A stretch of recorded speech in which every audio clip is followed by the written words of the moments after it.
Good morning, everyone. Welcome back. For those of you who were here yesterday and the day before and the day before that, we are live.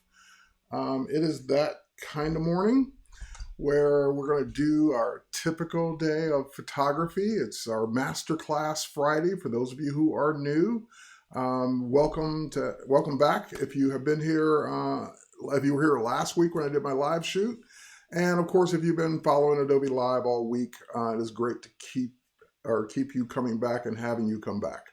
All right, so let's get some house rules out of the way first. Again, good morning, good afternoon, good evening, depending on where you are in the world. For me, it's about 11 a.m. Eastern.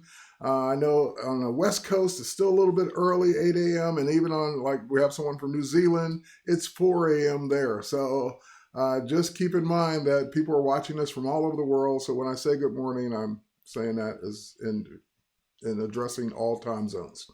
Also, for those of you who may be watching the replay, thanks for watching the replay. This show is live every Friday at 8 a.m. Pacific, 11 a.m. Eastern. And the Friday day is just a day of master classes. So there will be a master class on XD. There will be one on graphic design by Paul Tranny. There will be one on audio and motion or motion and audio from Jason Levine. So we are doing these classes every Friday so that you have a complete day of learning. Also, there will still be the Photoshop Creative Challenge right after me. So just keep in mind, if you want to learn a lot of cool things across multiple disciplines, Friday is your day every day here on Adobe Live. Also, if you happen to be watching this on other platforms, I'm simulcasting this. YouTube had a hiccup yesterday, so I want to make sure that in case one of the services crash, we still are broadcasting live somewhere. So with that said, if you are watching this on YouTube, Twitter, Facebook, wherever you're watching this, thanks for being here. I can't watch all the chats simultaneously. I'm not even going to even try. So if you want to participate in the chat, head over to behance.net/live. That's where I'll be looking at the chat. That's where I'll be answering the questions as we go. Also, just a quick check-in. How's everyone doing? I know it's tough being quarantined. It's tough being not being able to go about your normal life and your normal day and going and coming as you please and meeting with friends and family. But if you are staying home, we all thank you for doing that. And we also thank you for your efforts to social distance. So, but that doesn't mean you can't participate. That doesn't mean you can't be amongst like-minded individuals or people with creative ideas. That's why these live streams are even more important than ever, because not only do you get to hear from people like me, but you get to communicate with people like you. So you get to participate in the chat and talk with others. And yesterday I was just kind of like had my eye on the chat every now and then, and just people were just having a conversation back and forth that really wasn't always about what the topic was, but it was just great to see people interacting with each other and meeting new friends, virtual friends from around the world. And that's always great to do. So with that said, again, I hope you guys are doing well. I hope you are surviving this. I hope that you are taking advantage of all the learning content that everyone's doing now, because everyone's having to stream as opposed to doing live events or live in-person events. And just this is a great chance to learn. There's lots of great content out there that is either free or very low cost. So with that said, thanks for being here on Adobe Live. My name is Terry White, and it's great to be streaming to you live for my photography masterclass. Now, let's pick up where we left off. Last week, I did my first live photo shoot, on my masterclass. So it's a photography masterclass. We should work some photography in there every now and then. It can't always be about the workflow. It should also be about taking the pictures, lighting, camera settings, so forth and so on. So last week, unfortunately, with the social distancing, I won't be able to do a lot of that right away, at least not with a human model, but we might do a product shoot next time, or some other kind of inanimate object shoot, or still life shoot next time, just so we can still get back into the studio and do more photography. So last week we did that live shoot. I kind of built the shoot up from no light, smartphone, speed light on top of the camera, speed light off the camera, using light modifiers, using reflectors, and then going to the studio strobes and showing you all the results along the way. I even put together a Spark page for those that wanted to kind of examine the shots and see the settings for each shot. That Spark page, I'll see if I can grab it and put it in the chat. Let me see if I can do that right now while I'm talking. That's one thing I love about Spark, and we will probably have at least a masterclass talking about it so that you guys can tell your stories with Spark as well.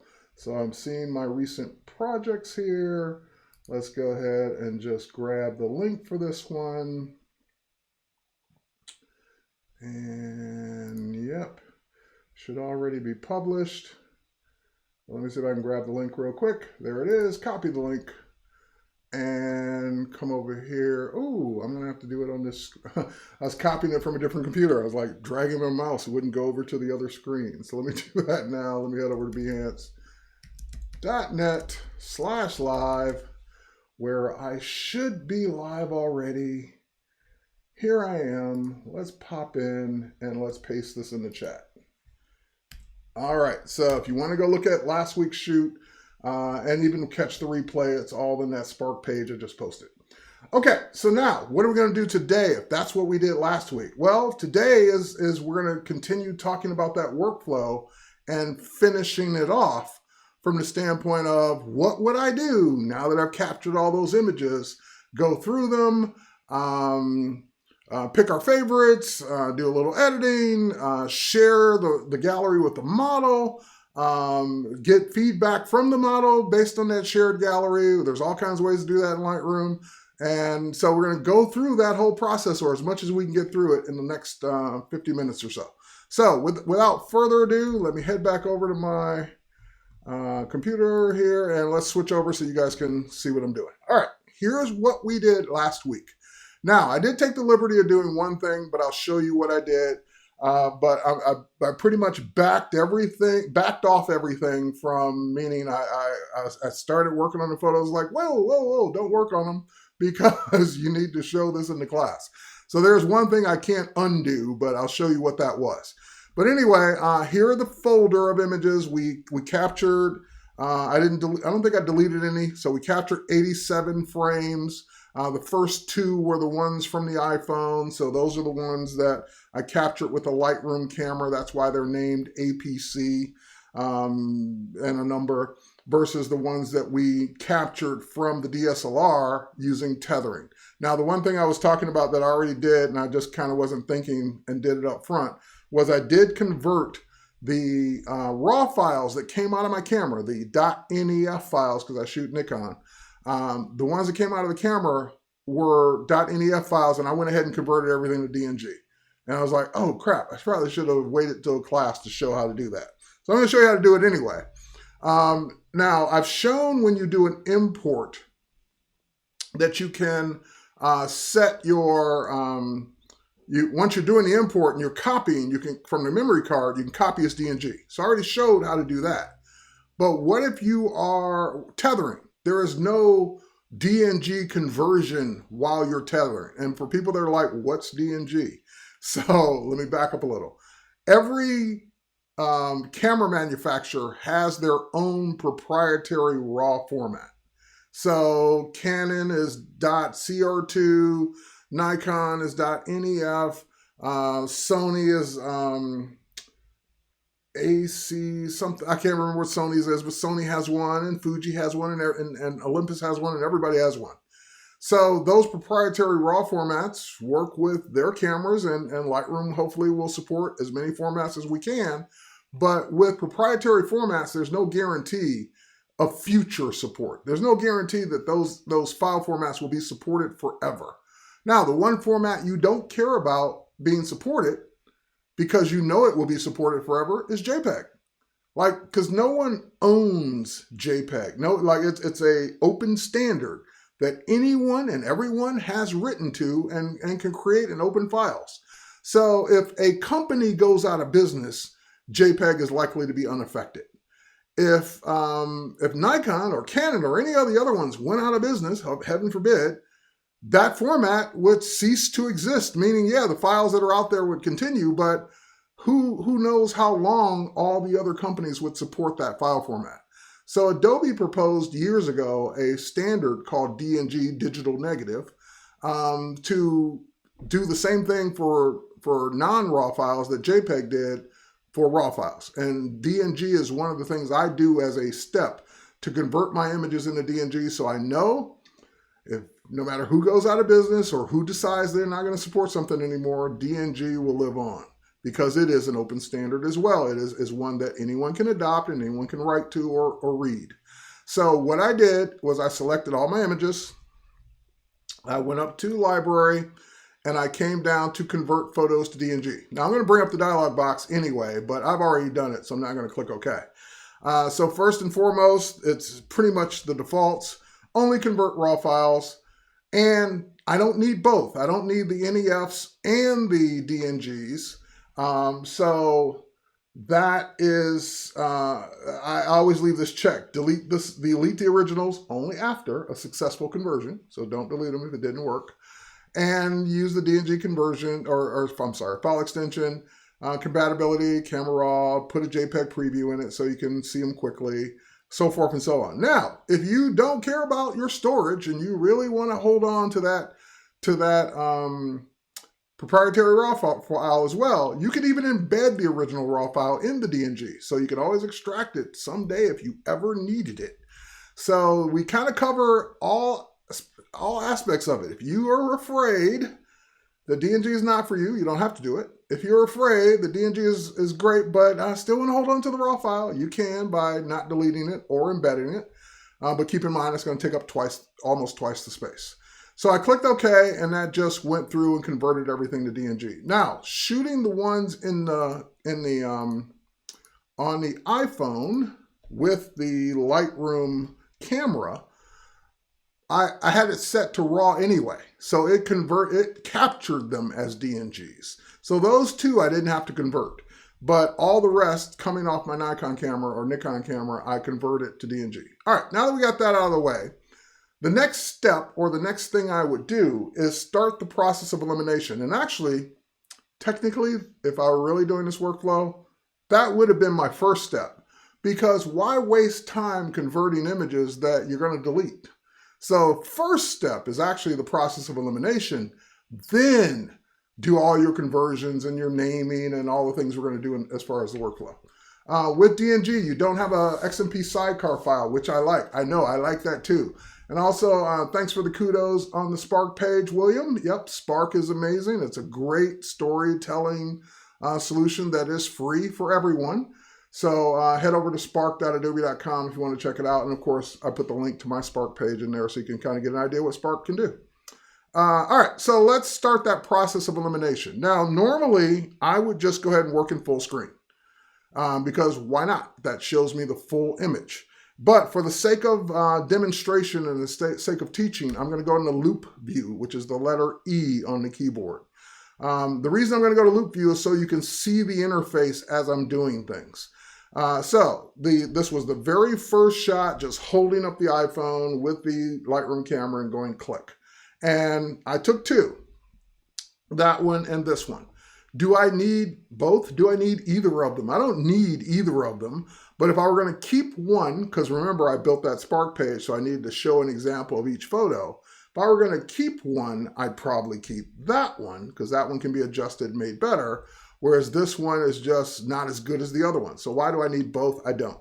So what I would do, and I talked about this before when we were talking about picking your rejects and your maybes and your selects, I'm going to hit the letter X. That will mark it as a reject. So in other words, that's telling Lightroom, I'm probably going to delete this photo when I'm done. It doesn't delete it yet, but it moves on. Now, I hit the arrow key to go to the next photo. I already know I only have 2 iPhone shots, so this is the one I'm keeping, so let's go to the next photo. Then we moved on to the photo with the speed light on top of the camera. I'm trying to tell what these were now. There should have been a really, really harsh, bad one. Ah, okay. Some of these look like they're out of order is the problem. All right. So yeah, I've got some down here. Let me go backwards actually. I don't know why these should be in order by capture time. Oh yeah, they're in backwards order. Okay. And it could be that the date or time on one of the cameras was off. But yeah, this is the order those shots should be in. I'll talk about the ones at the top in a minute. All right, so then we started shooting. Just this was natural light coming in from that side window. That was natural light after a camera adjustment that I didn't like, so let's mark that as a reject. No, that one even kind of looks a little bit soft focus, out of focus, even though it's not, but I'm not going to keep that, reject. That one's a little better. And so we'll keep that one as the example of the natural light one. Then we move on to the super harsh speed light on top of the camera, bad example. But again, if I were keeping this as a bad example, I would need to keep this one. All right, so I don't need to keep that one. That's where we kind of tilted the speed light up a little bit. Don't need to keep that one. We tilted the speed light up a little bit more and exposed that shot to get it. Great, we'll keep that. Don't need that one. Don't need that one. And then we start getting better. So I'll keep that one. Then we start talking about white balance. So I'm going to keep the white balance example for the sake of, or the white balance card for the sake of doing white balance when we go forward. Yep, that one's cool. I like that one. I like that one a lot. Okay, so between the two of these, do I need both? Well, if I want all of her hair, then yeah, I need that one. But I like that one zoomed in. But keep in mind, this one could always be cropped. So do I need both? Probably don't need this one. All right, keep going. Same thing here. These are kind of the same shot. This one shows all of the hair. This one's kind of cropped. I could always crop the other one if I want that tight shot. So no need to keep both. I like that one a lot. Like that one too. Again, do I need both? This one shows a little bit more. That one's a little brighter. I can always make this one brighter. So that's the kind of process we go through. Then we start getting into just a different lighting setup. I can also see the white balance is off. I'm going to go ahead and not keep this one. Same thing, just slightly tilt it. Sometimes I'm going click, click, click, so you will see 2 or 3 in a row that almost look the same. I kind of like the other one, so we'll keep that one. We'll keep these. These are nice and tight. I don't need all 3 though. Maybe get rid of that one. Then we go back to the white balance example, switching over to a different light. Now this one's got a lot of headroom. I typically don't like a lot of headroom in my shots, but next week we're going to be talking about submitting the stock. And submitting the stock, you do want a lot of headroom in your images because you want people to be able to put their marketing messages in if they just want to buy your shot and use it as is. So I've had to change my thought process of keeping images versus tight shots or not, which is a style that I normally do, but now I'm now more apt to keep a shot that's not so tight. All right, so let's get rid of that one. That one's okay. And I'm keeping the ones that are different enough to keep. In other words, because, you know, I've already picked my favorites, but, you know, we're going to give these to the model to pick as well. So just because I may not like 2 or 3 shots doesn't mean she shouldn't have the choice to choose them. All right, so then we switch to the white background. And these are they're different enough to keep. Yeah, I'll keep it. And then we're back to the iPhone shot. Okay, now, so I've marked those as deletes. Let's go back up here to the top where there's some shots I didn't take live. These were the ones I took after the live session. And these were shots specifically for Adobe Stock. Because what I was trying to do was, while I had a subject here to photograph, I wanted to capture something that I could submit to Adobe Stock that would be like a work from home series. Now, I didn't need all of these, obviously. I only need a few of them for stock. And the whole point of these was that, well, here, I'll show you one.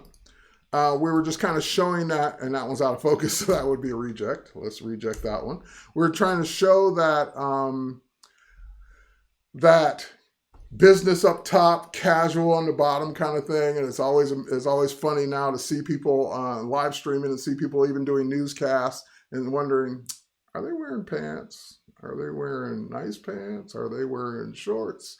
Are they wearing pajamas? Like, what are they wearing underneath? So that was the whole point of this. I said, bring something nice for, bring your business attire up top, and bring like workout clothes for the bottom. So, and we'll make a whole series of shots for stock for that. And so now I'm just going through, because again, I'm not necessarily picking the ones for stock. We'll do that next week. We're going to have Matt Hayward as a guest. He's one of our Adobe stock evangelists. And I'm just kind of going through and picking the ones, or deleting the ones, or marking the ones as rejects that are like just not good. Like something's wrong with them. Like her hand was reaching for the coffee cup on that. So there's a slight motion blur. That would probably get rejected by Adobe stock anyway, because they would say it's out of focus. So I'm not even gonna waste the time submitting that one. And then she's doing a cheers to the camera, or to the laptop camera. She's kind of looking down in a weird way, and the foot's moving. So again, just looking around for things that probably wouldn't be good for stock. So that's a reject. So just kind of eliminating the ones that I know I won't be submitting. And then we'll talk about the ones we're going to submit next week. That one's out of focus. Oh, no, maybe it wasn't. It was just waiting for that preview to build. That one's okay, actually. So if you mark something as a reject by accident, you can always hit the letter U to unflag it. So that will unflag the shot. So that, and these two are pretty much identical. Like I don't need both of them, even if I'm going to submit one to stock. So I can go ahead and delete one of them. All right. Now that one's got like a tripod or something in the lower left corner. I can probably just crop that out. So I'm not too worried about that one. And again, it's just really, in this case, not so much what I'm keeping as opposed to what I'm eliminating as far as the bad ones. Okay, so now we've gone through and we've eliminated all the shots. We marked them as rejects. The ones we definitely don't want. We don't want them because they're a duplicate, meaning two shots are almost identical. Pick one, you're the photographer, pick the best one. We are also eliminating the ones that are flat out bad, out of focus, eyes closed, not making good camera contact with the eyes, or whatever they're supposed to be looking at. Motion blur because you caught them in the middle of a move, something like that. Is this just natural light? Yes, the ones in the next to the table, those were just window light behind me as I was photographing. So again, trying to simulate that work from home, because not everyone's going to have professional work from home lights. So I did that on purpose. Those were shot with natural light. All right. Now that I've eliminated, or I've marked the ones I want to eliminate, what's next? How do we tell Lightroom to say goodbye to those photographs? In Lightroom Classic, we would just hit Command Delete, PC Control Backspace, and that will bring this dialog box up. It's one of my favorite dialog boxes in Lightroom, with one of the worst defaults in my opinion. Because it's got a wimpy, what I always call it, the wimpy default. Delete, what is that, 18 rejected master photos from Lightroom, or just remove them from Lightroom. Well, why would I want to keep them? If it was a maybe, then I wouldn't have marked it as a reject. If it was a not quite sure, then don't mark it as a reject. So in other words, these are the ones I'm sure I don't need. No reason to hang on to them, so I always click the delete from disk. When you click remove, what you're saying is, I'm not sure. I'm not a professional. I'm not really good at this. And I'm just not sure of myself. So keep them in a folder that I'll probably never go back and look at, because I'm not sure. So if you're that person, click remove. If you're trying to step up your game and be professional and say, I made the decision to get rid of these for a reason, I'm never going to use them. Otherwise, I wouldn't have marked them as a reject. Then click this one. Click delete, and that will delete them. In other words, it took them out of the folder that they were captured into and moved them to your trash or your recycle bin. Once you empty your recycle bin or your trash, they are gone. And because I tethered those, I don't have another copy of them per se, like on a memory card. Once I delete those, if I hadn't done a backup, those would actually be gone. Okay, so now that now we're left with the goods and the maybes. So at this point, we are now ready to proceed with giving them to our subject to choose, or give them to our model to choose from. So I'm going to switch this back to, can I do added order? Yeah, added order will give me what I want. Let's give me the exact order that they were added into Lightroom.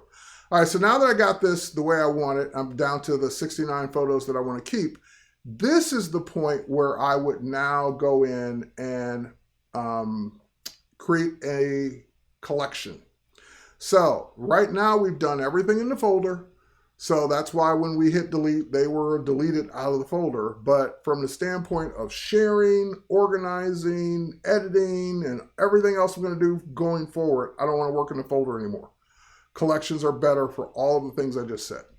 So Alex239 on YouTube is asking, is this pre-recorded? Yes, Alan, it is pre-recorded. You're watching the recording right now. All right, so we're going to go ahead and move on. I'm going to go ahead and say that I want to select all of these photos. And I'm going to go ahead and go to collections and click create collection.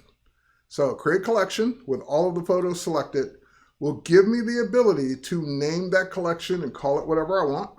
So in this case, I'm going to call it Krista. Technically, I always number my collections, so you can see some already down there, Krista 10, and that was the last one we did. So I'm going to call this Krista 11, because that is what I would normally call it. This is our 11th photo shoot. You can call this collection whatever you want, but I'm going to call it Krista 11 Gallery, because that's really what it will be. I'm also going to include it in a collection set. I'm going to include it in a collection set called Current Work. And Alex239, I was totally joking. This is live. Anyway, I'm going to go ahead and include the selected photos. And more importantly, I'm going to sync with Lightroom. So even as a Lightroom Classic user, you can sync your smart previews to the cloud and share them with a gallery that the client will be able to be able to mark their favorites. I'm going to show you that whole process. Okay, so let's go ahead and click create. And that will give me my new Krista 11 gallery, and it will begin the sync process to sync them. We're not going to worry about that yet. We'll get to that in a minute. And I'm going to go ahead and just change the sort order to added order, just like we did before. And at this point, now that I have this gallery, before I rename the photos, which would be my next step, I have a couple of photos in here I don't really need from a photo standpoint. I don't really need them in this gallery anymore. I don't need these white balance shots anymore. Because once I adjust the white balance, then I don't need to keep those in this collection. I don't need to keep them and share them with her. So this is where I use them now and then get rid of them out of the collection. So how do I use them? Well, keep in mind, what did we take these for? We took these so that we could white balance all the shots after. So we, and it did. It already white balanced all the shots up to this point. Because remember, I switched lights.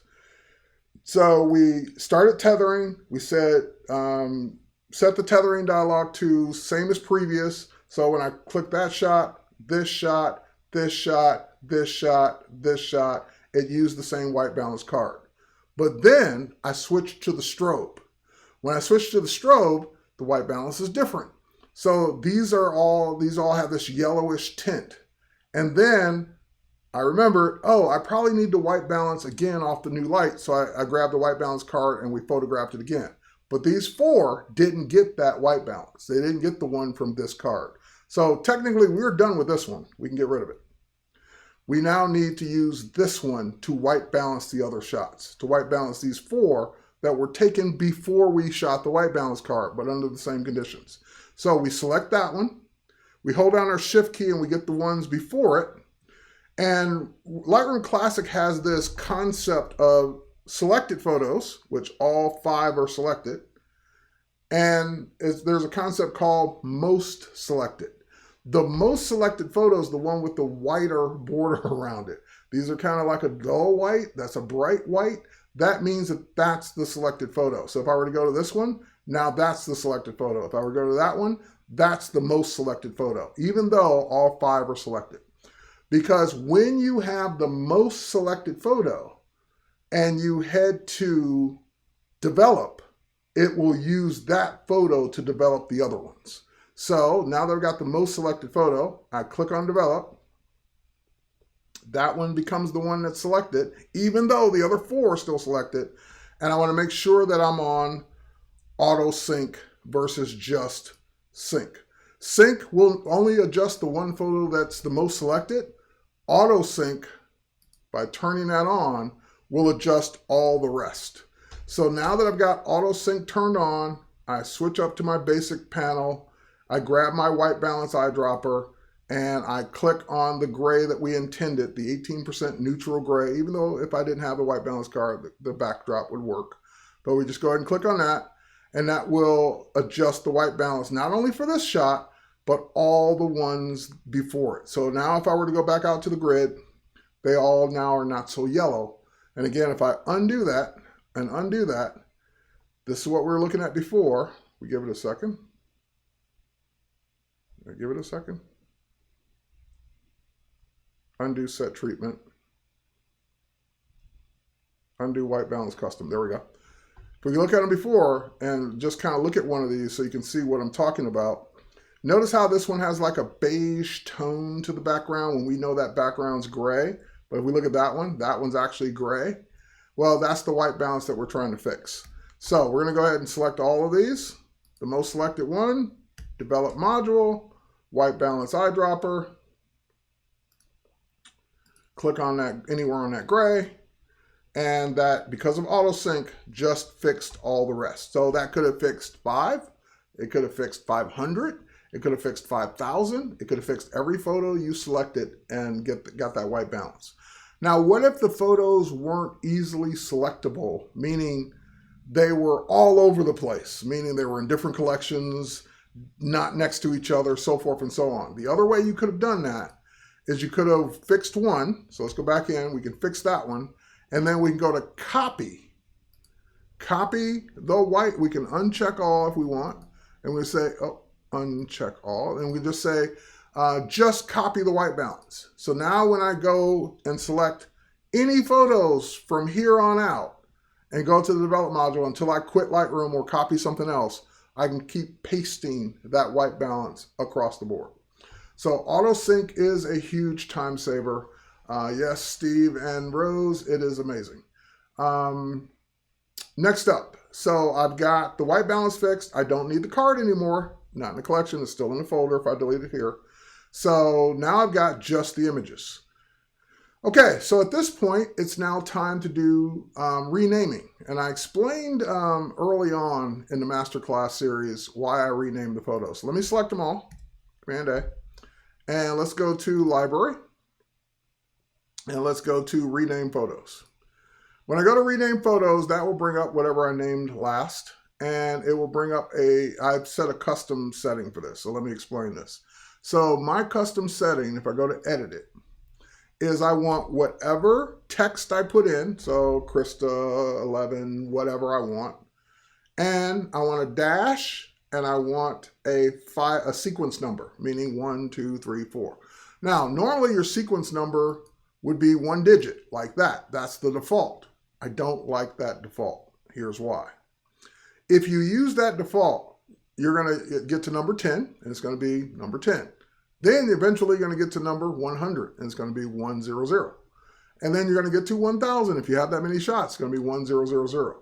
So if you're searching for number 1, everything with a 1 is going to come up in it. But if I go in and say, set this to at least 4 digits, then when I search for 0001, that's only 1 photo. If I search for 0010, that's only 1 photo. I'm not going to end up getting a bunch of photos that don't matter. And why would the numbers matter? Because in my previous proofing setup, they would give me the file number, the names of the pictures back. And I would just go to Lightroom and search. I would just paste in the numbers they wanted, and boom, it would show me all the photos that they wanted edited. So that's why the numbering mattered as far as how it was contained or set up. So I say that, and then I'm just going to call this whatever I want. Krista 11, And I can even say Masterclass, so we know specifically what these shots were from. And then I click OK, and it renames all the photos. There we go. So now all the photos are actually renamed, and they are actually renamed on the hard drive. So that's not just a Lightroom thing. That's physically renaming the photos. The other reason I do that is it's not so much a concern now with the new Lightroom proofing, but the other reason I would do that is because in the past, when I would send a client or a model their gallery, I had this one model because I did the renaming. I didn't do the renaming. And I went through what we went through already and deleted bad ones. Out of focus, eyes closed, so forth and so on. And she couldn't get past that there were missing numbers. Where's number 8? Oh, no, 8 was, I don't have it anymore, but because I've deleted them. 8 was, it was a bad photo. Something was wrong with it. Your eyes were closed, whatever. I told her what the reasons were. Can I see it? No, it's gone. I'm sorry, it's gone. We went back and forth 5 times. She just wouldn't let it go. And finally she had to let it go because I couldn't show her the images that were missing. So this doesn't create any doubt because there's 1, 2, 3, 4, no missing numbers. No one is going to come back and say, where's number 12? Oh, number 12 is right there. Even though you've gone in and deleted the other ones. Is this all we took? Yep, we only took 67, not 87. That's all we have. Okay. Now that we got the photos renumbered, we converted them to DNGs. We would now convert them to DNGs. We already did that already. The next step I would do, just for the sake of working remotely, is keeping in mind that these images right now are on the hard drive I'm working on right now. But ultimately, they're not going to stay on this hard drive forever. I'm going to eventually archive them off to my server. And once I do that, Lightroom wouldn't be able to edit them if I took my laptop or my computer away from my server, or if I disconnected that drive. So the next step I always do is go up to the library menu, come down to previews, and build smart previews. Because building smart previews, it builds a preview that stays local with the catalog. And that way, you are always going to have the ability to edit the photo in Lightroom and even export small sizes of it without having to have the originals with you. So see how this one says original photo? When it's done, hang on, zoom in. Now, it's already switched. And now it says original plus smart preview. So if I take away this drive, the smart preview would still be there. But the original would get the edits once I reconnect the drive. So that's the whole point. All right. Yep. I'm glad you guys are agreeing on the tips there, especially with the renaming, because then there's no missing photos. All right. All right. So next we've done all our due diligence with the renaming, the smart previews, the DNG conversion. Next, what's next? Again, before we get to the editing, metadata. So because these are the ones we're presenting. These are the ones that we're going to keep. We may not use all of them, but we've eliminated the ones we're definitely not going to use. So what's next in the process? Metadata. So you'll notice that the ones I took with the phone, if I scroll down into metadata, they don't have a creator, a job title, a address, a zip code, a website. They don't have any of that. But if I click on the ones that I shot tethered, they do. Why do those have my name, my website, and all that in the metadata? Because in the tethering setup, let me see if I can bring that up and show it to you again. There was one thing I did that you don't have on the phone. I used a metadata template. So I said, whenever I bring in photos via tethering, use this template, which you can create your own, and it will have in it, if I go to that one, it will have in it your copyright status, your copyright URL terms, whatever, your address, your phone number, your whatever you put in here will be in the metadata for every photo that comes in via tethering. You can also do that upon import. So when you import, you can choose a metadata template or create one on the spot. So that's why those shots have it, but the iPhone shot, I don't have the one now, doesn't have it. So I would go through and just any shots that didn't have the metadata template, you have it as a preset right here. You can say, choose my metadata template for that one or those 10 or those 50 shots that came from somewhere else. And now that one should have all my information in the photo itself. So that means that when I share this, the metadata will go with it. Like if I put this on my website, the metadata will be there. Now, why is that important? Because I actually got paid work one time from that. Someone Google searched one of the people I'd worked with. And long story short, this person was briefly dating Leonardo DiCaprio. So of course, the media wanted to see who this person was, and they Googled her and found her photos and found a photo from Terry White. And they sent me a contract if I would be willing to share the rights of that photo for news stories and so forth and so on. I would get paid so much. And they would have never been able to find that if the metadata hadn't been in the photo. So quickly found me, quickly got me money, paid gig from a shot that I took that was just sitting on my drive, wasn't being used anymore. And I had a model release, so I had the rights to do what I wanted to do with it. Okay. Next up, let's, now it's time to think about editing, thinking about narrowing down the photos. So we went through and picked out the ones we don't like. Now let's go in and add, or let's take a look at ones we do like. So we went, and I would normally do this all at the same time, but I wanted to quickly get through the ones we don't like for a reason.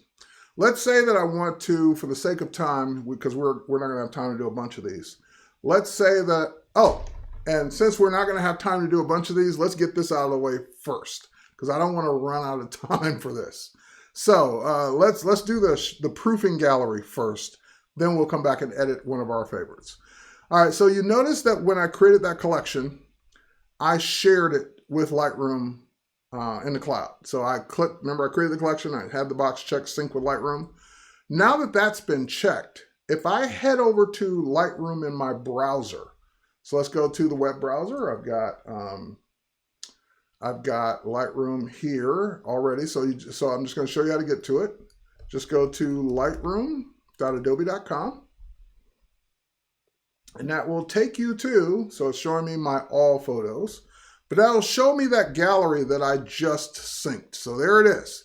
If I click on it, that will show me all the photos in it that we just saw. So all 67 photos now are in the cloud. They're in the browser as smart previews. That's fine. There is a technology preview that's part of Lightroom that you can turn on if it's not already on by default. And it used to be, because I went over here to click on it a couple times and it didn't do anything. It used to be this button, this Lightroom button in the upper left corner. It's not that button anymore.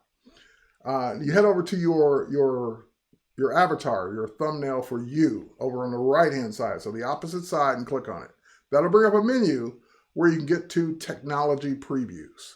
Once you get to technology previews, you can turn on one that Adobe Sensei will figure out what it thinks your best photos are based on a lot of criteria. But the one we're talking about right now is collaborative proofing. You want to make sure that that one is enabled. And you can leave feedback because this is a work in progress. So if there are features you want to add or have added to it, this is where you would tell the Lightroom team what it's missing or what you'd like to change. But anyway, collaborative proofing is turned on, so I have that option. Now, what is that option? Where is that option now that it's on? Well, for any album or collection, you now have the ability to go down to the bottom left and you'll have an icon. This icon, it looks like a picture and a check mark. That icon is for the proofing. And when you click that icon, you have the ability to enable proofing. Now, how is this different than just sharing a gallery? because you can share, you've always been able to share a gallery for people to just look at. So if I get out of the proofing area, let's go back. If I get out of the proofing, well, I've got share right up here. That's been there from the beginning, share and invite. So I can share and invite. I get a URL specifically for that. I can either do it as an invite only, meaning I'm going to put in the email addresses of the people I want to be able to look at this gallery, or I'm going to go in and say anyone can look at it as long as they have the URL. And I can put in settings, allow downloads of JPEGs, don't allow downloads, show the metadata, don't show the metadata, allow them to make comments, don't make comments, share the location, so forth and so on. You can turn all that on. That's not new. That's been there for a while. You also now have the ability in these share collections to, if you do the invite, you have the option to, there will be an option once you share it to allow other Lightroom users to contribute. So they can add photos to the collection. So you can have like a group gallery for people to, like you shot a party, back in the days when we could go to parties. You photographed a party and you want everyone to be able to contribute their photos to the party. Once we get to that again, you'll be able to do those group events and have people contribute their photos to that event. Or maybe you're going to do one virtual. You're going to do a virtual happy hour and you're going to let everyone contribute photos to the virtual happy hour as one collection. There you go. That's another reason to do it. Okay, so that's been there. That's just sharing and that's just looking. This is different. If I come down here and click on this one, this enable proofing is a separate link. It's a separate URL. So once I enable it, that's a different URL than the one that we had before. And what this one will also allow me to do is limit the number of pictures that they can select. So let's say you did a high school senior photo session back when seniors could graduate publicly.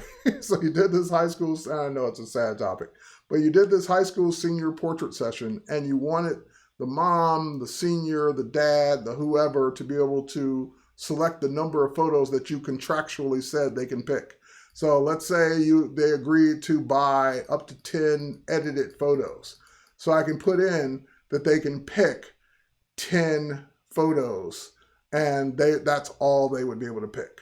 All right, so once that has been done, I would give that person this link. You can copy it from the clipboard right there.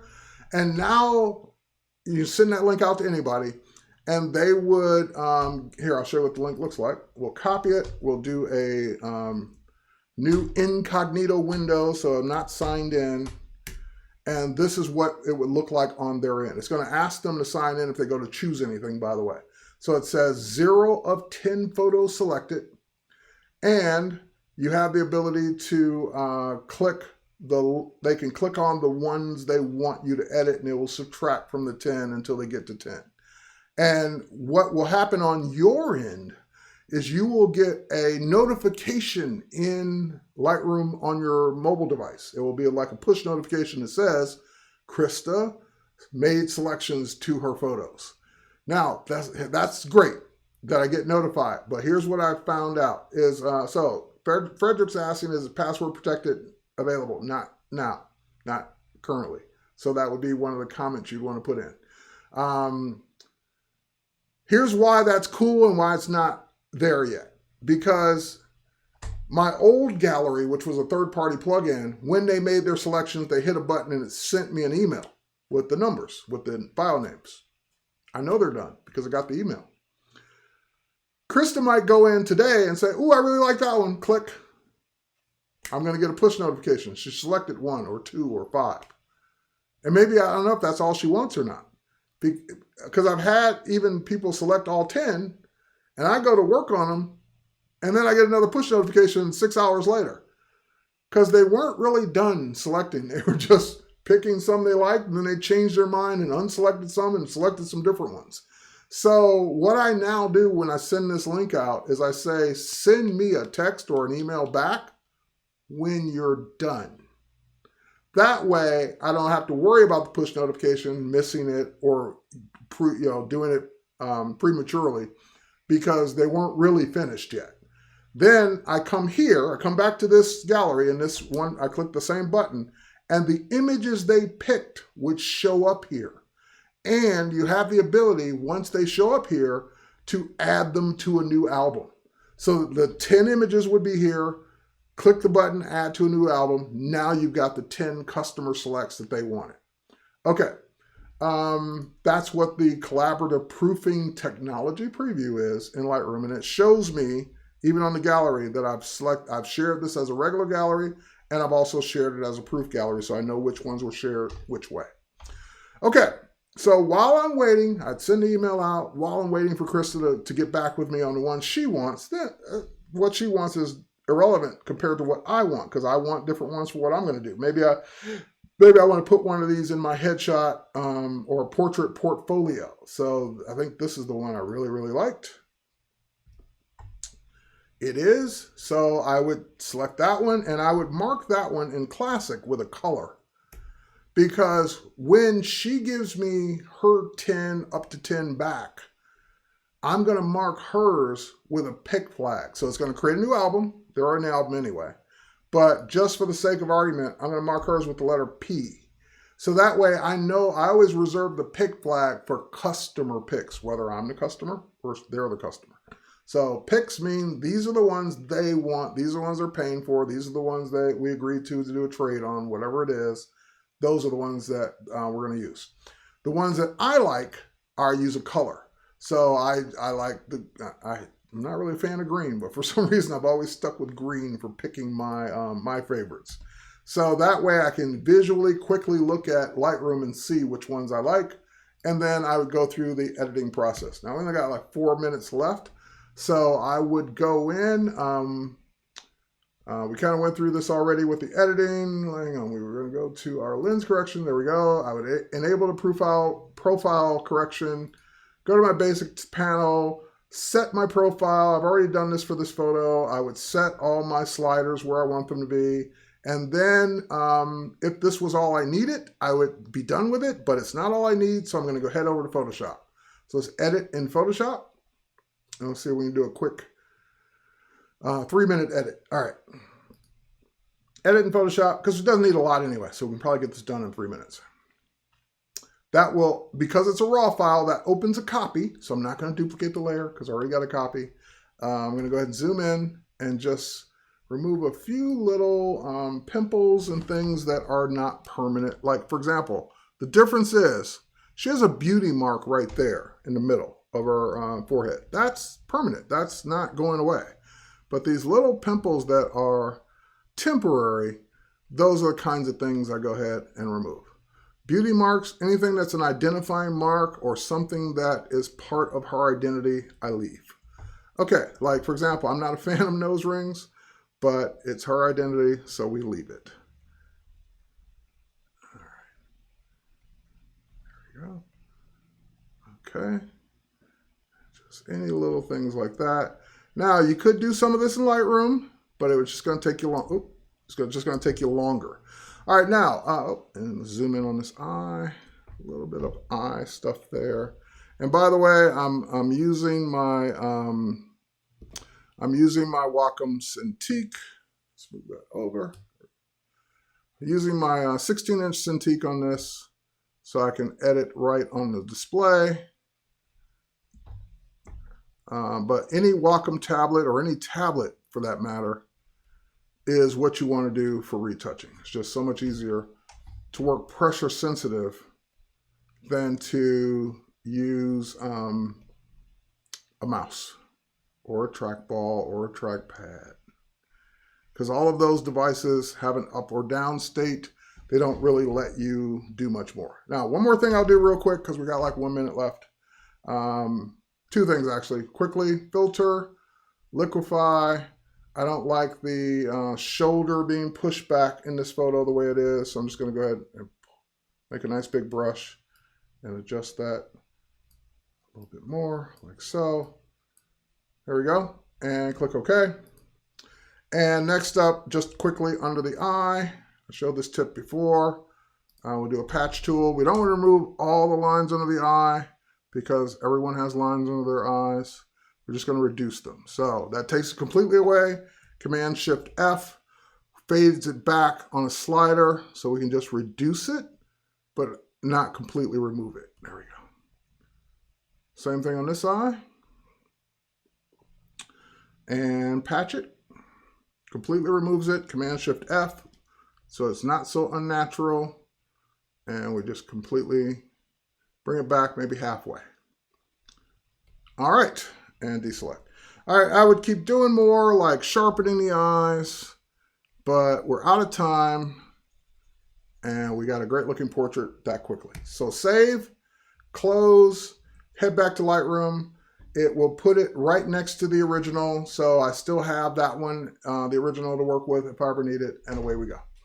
All right, so that is it, folks. That is like my time. We got through a lot today. I hope that you guys got something out of this. I hope that you kind of learn from the process of these master classes. And like I said, next week we're going to go ahead and take a look at submitting the images to stock so you can make revenue from the photos that you take. All right, so next up is the Photoshop Creative Challenge, and we're going to be doing master classes all day today. I'm done with mine for the day, so have a great weekend and stay tuned for more.